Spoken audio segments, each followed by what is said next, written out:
નમસ્કાર વિદ્યાર્થી મિત્રો, જય શ્રી સ્વામિનારાયણ. ધોરણ 6, વિષય સામાજિક વિજ્ઞાન, પાઠ 13, ભારત, ભૂપૃષ્ઠ, આબોહવા, વનસ્પતિ અને વન્યજીવન, જેમના વિશે આજે આપણે અભ્યાસ કરવાનો છે. તો તમે તમારું પાઠ્યપુસ્તક, પેન, પેન્સિલ, બુક લઈ અભ્યાસ કરવા માટે તૈયાર હશે. તો વિદ્યાર્થી મિત્રો, આપણે આજે અભ્યાસ કરીશું પાઠ 13. આપણો ભારત દેશ કેવડો વિશાળ દેશ છે. ભૂપૃષ્ઠ એટલે કે એમની ઉપર આવેલો પોપડો. આબોહવા, એમનું વાતાવરણ કેવું છે. વનસ્પતિ, કેવી વનસ્પતિઓ થાય છે જંગલની અંદર. અને વન્ય જીવન છે એ રહેલા છે, જેમના વિશે આજે આપણે આ પાઠમાં અભ્યાસ કરવાના છીએ. તો જોઈએ આપણે વિગતવાર. તો આપણે નકશા દ્વારા અભ્યાસ કરીશું.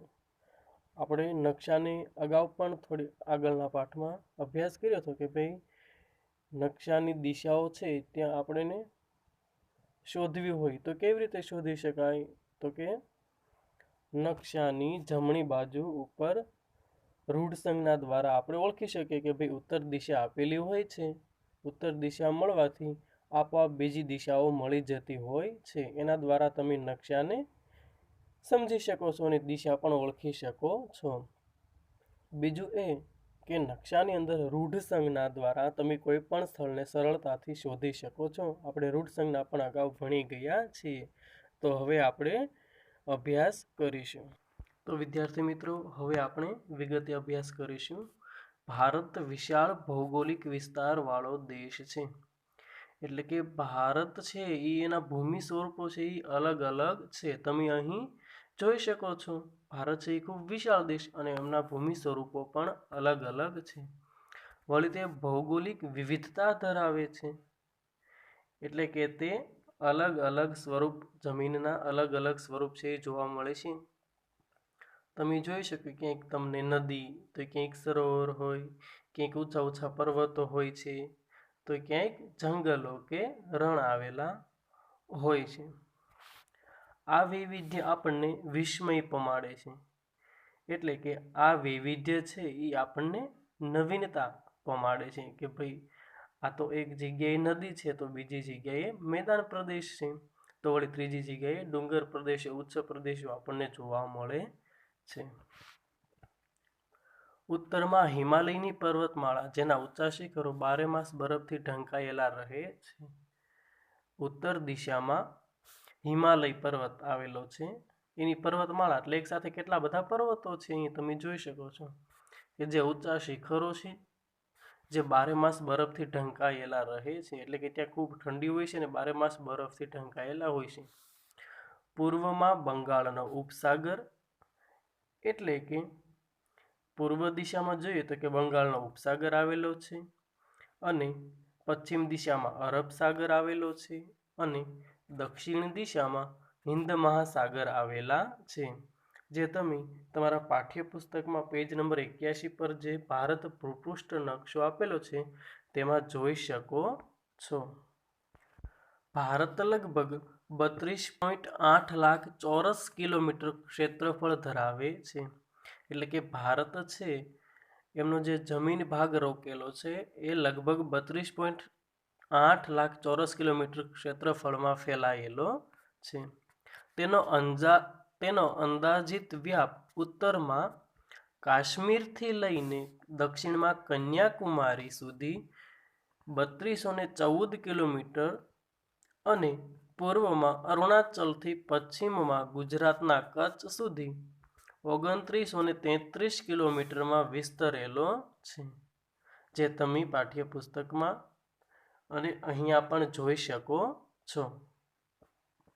લાંબા સમુદ્ર કિનારા, ઊંચી ઊંચી પર્વતમાળાઓ, દૂર દૂર સુધી ફેલાયેલા નદી મેદાનો અને ઉબડખાબડ ઉચ્ચ પ્રદેશ અને કિનારાથી દૂર આવેલા ટાપુઓ જેવા વિવિધ ભૂમિ સ્વરૂપો અહીં તમને જોવા મળે છે. અને તમે અહીં જોઈ પણ શકો છો કે ભૂમિના અલગ અલગ સ્વરૂપો છે. આબોહવા અને વનસ્પતિ સાથે સંસ્કૃતિ અને ભાષાની વિવિધતા પણ આપણને ઉડીને આંખે વળગે છે. વિદ્યાર્થી મિત્રો, આપણી જે આબોહવા છે, જે વાતાવરણ છે અને આપણી જે વનસ્પતિ છે, એમની સાથે સાથે આપણી સંસ્કૃતિ એટલે કે આપણી રહેણી કરણી, આપણી ભાષા, રીત રિવાજ વગેરે, એ બધી વિવિધતા, આપણે બધાની ભાષા, સંસ્કૃતિ અલગ અલગ છે, પણ આપણને ઉડીને આંખે વળગે એટલે કે આપણને સારી લાગે છે. આપણા રિવાજો અને પરંપરાઓમાં ભિન્નતાઓ જોવા મળે છે. દરેક લોકો છે અલગ ધર્મના, અલગ જ્ઞાતિના, અલગ જાતિના આપણને જોવા મળે છે, પરંતુ આ વિવિધતા અને એક રાષ્ટ્રની ભાવના આપણને વિશ્વમાં એક વિશિષ્ટ ઓળખ અપાવે છે. એટલે કે આટલી બધી ભારત દેશની અંદર વિવિધતા હોવા છતાં રાષ્ટ્રની ભાવના તો બધા કેટલી એક છે, તો વિશ્વમાં આપણને એ વિશિષ્ટ ઓળખ આપણો ભારત દેશ છે એ ધરાવે છે. શું કામ? તો કે ભારત આવડો મોટો વિશાળ દેશ છે, તેમાં કેટલી બધી વિવિધતાઓ છે, છતાં પણ રાષ્ટ્રની ભાવના આપણને વિશ્વમાં એક વિશિષ્ટ ઓળખ અપાવે છે. ત્યારબાદ આપણે વાત કરીશું ભારતના પ્રાકૃતિક વિભાગો, જેમની અંદર આપણે જોઈએ ભારતના ભૂપૃષ્ઠને આધારે તેના પ્રાકૃતિક વિભાગો પાડવામાં આવ્યા છે. એટલે કે ભારતના જે જમીન ઉપરનો જે ભાગ છે, પોપડો છે, એના આધારે તેના પ્રાકૃતિક વિભાગો પાડવામાં આવ્યા છે. એટલે કે કુદરતી રીતે જે નિર્માણ પામેલું છે, તેમના અલગ અલગ વિભાગો પાડવામાં આવેલા છે.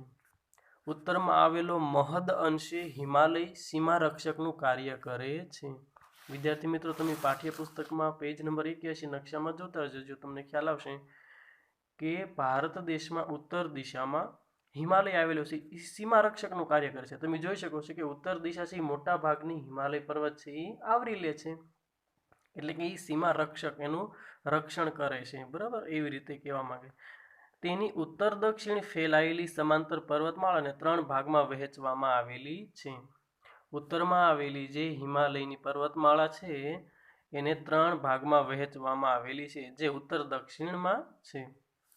તેને છેક ઉત્તરમાં મહાહિમાલય કે હિમાદ્રી પર્વતમાળામાં વિશ્વનું સૌથી ઊંચું શિખર માઉન્ટ એવરેસ્ટ આવેલું છે. તમે અહીં જોઈ શકો છો, જ્યાં ડાર્ક કરેલું છે કે ઉત્તર દિશામાં ઉત્તર હિમાલયમાં કે હિમાદ્રી પર્વતમાળામાં વિશ્વનું સૌથી ઊંચું શિખર માઉન્ટ એવરેસ્ટ આવેલું છે. આખા વિશ્વની અંદર ઓછામાં ઓછું શિખર હોય તો એ માઉન્ટ એવરેસ્ટ છે.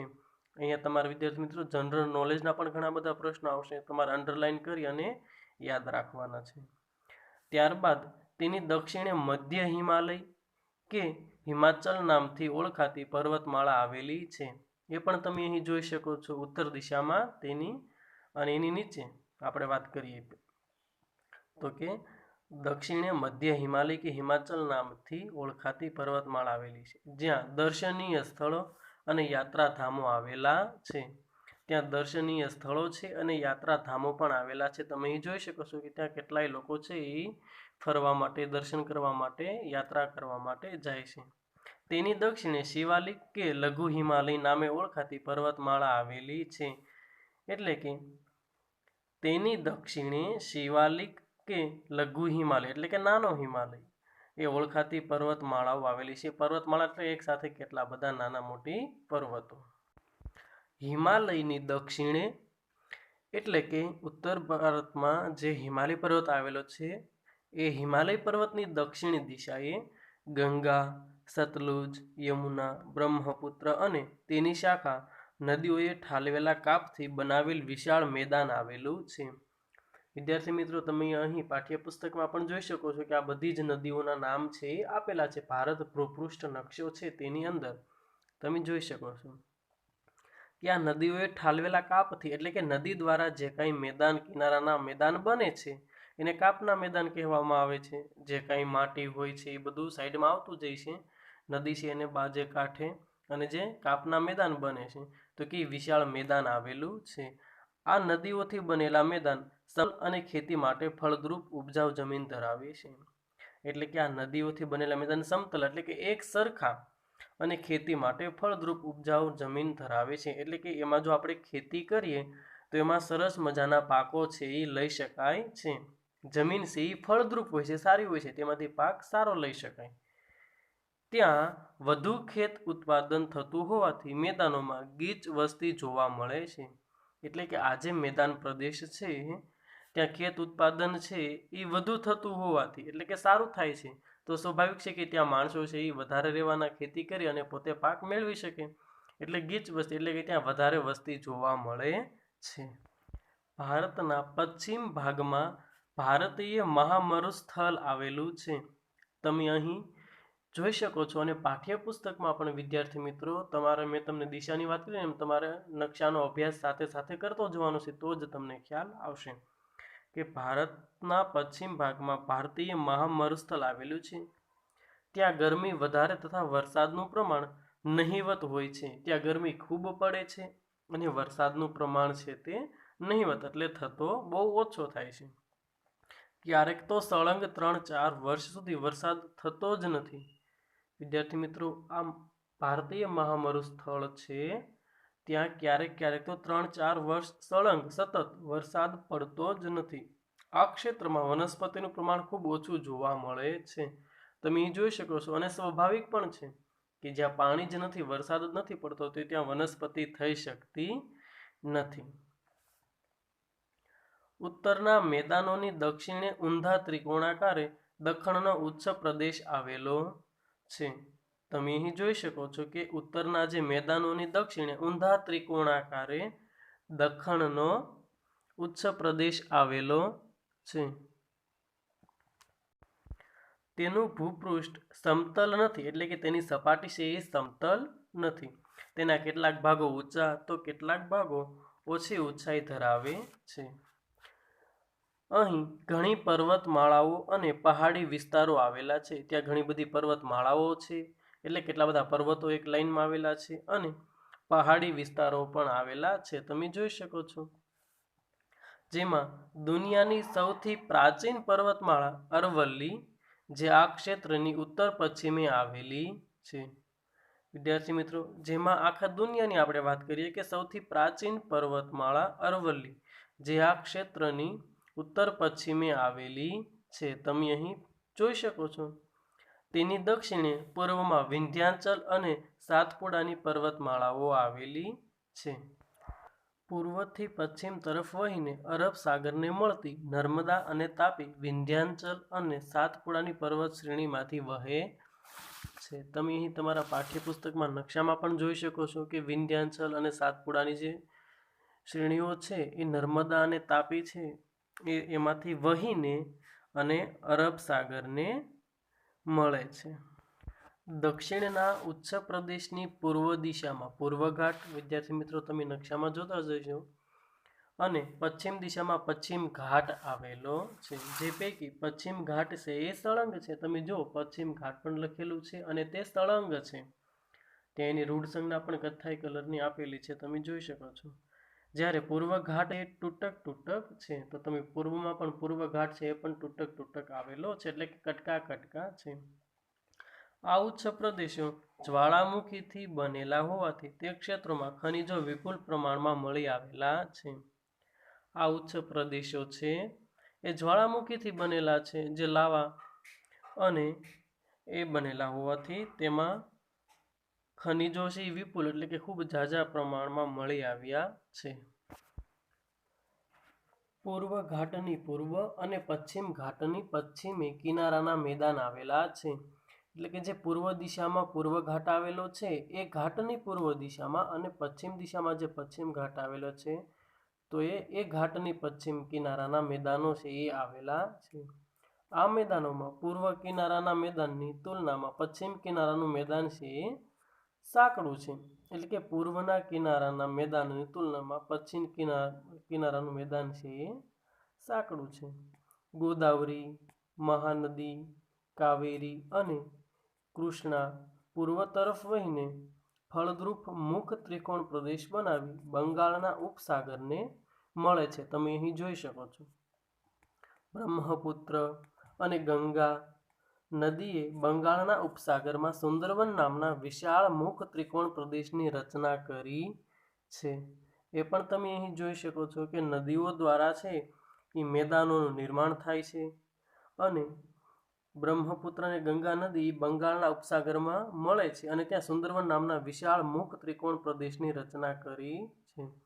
એ બંને દ્વારા જે મેદાન બને છે, જે એક વન છે એમનું નામ સુંદરવન, એ સુંદરી નામના વૃક્ષ પરથી સુંદરવન નામ પાડવામાં આવ્યું છે. એમની રચના કરી છે. ભારતમાં 2 ટાપુ સમૂહ આવેલા છે. વિદ્યાર્થી મિત્રો, ટાપુ એટલે આપણે લોકો જાણીએ છીએ, અગાઉ પણ ટાપુ શબ્દ સમજી ગયા કે ટાપુ કોને કહેવાય, તો કે જેની ચારે તરફ પાણી હોય. તો કે ભારતમાં એવા 2 ટાપુ સમૂહો આવેલા છે. બંગાળના ઉપસાગરમાં દક્ષિણ પૂર્વે આવેલા અંદમાન અને નિકોબાર તથા અરબ સાગરમાં કેટલાક કિનારાથી પશ્ચિમે પરવાળાથી બનેલા લક્ષદ્વીપ ટાપુઓ છે. ભારતની છેક દક્ષિણે હિન્દ મહાસાગર આવેલો છે. તમે અહીં પણ જોઈ શકો છો અને તમારા પાઠ્યપુસ્તકના નકશામાં પણ જોઈ શકો છો. વિદ્યાર્થી મિત્રો, પ્રવૃત્તિ આકૃતિ 13.2 ભારતનો રેખાંકિત નકશો છે, એની નીચે પ્રવૃત્તિ આપેલી છે. એ પેજ નંબર 81 પરથી જોઈ પેજ નંબર 82 નો નકશો છે, એ રેખાંકિત નકશો છે, એ તમારે તમારા પાઠ્યપુસ્તકમાં પેન્સિલ દ્વારા પૂર્ણ કરવાનો